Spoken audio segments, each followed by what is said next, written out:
Want to find out what happened to the Shopaholic that couldn't find a good deal? Stick around.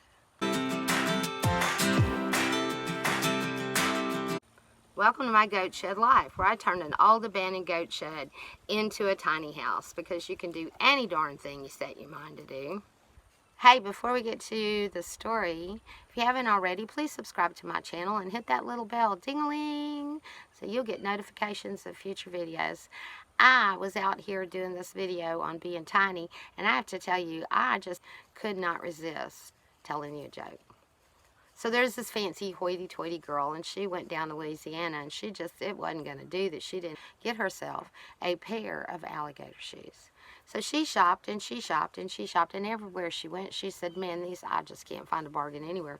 These are just too darn expensive. And she looked at the store clerk, and she said, can you give me the directions to the swamp? He said, the swamp? She's like, uh-huh. He's like, well, yes, ma'am. So she said, well, what I'm going to do is I'm just going to go down there and I'm just going to get myself my own alligator shoes. I'll show these people.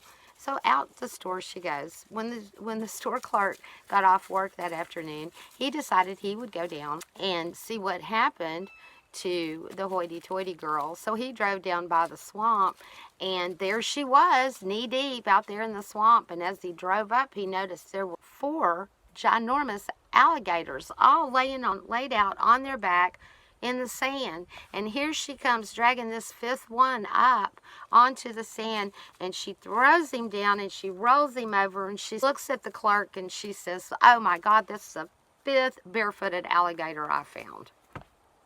Yep, well, that's it. That's what I had. Please subscribe to my channel.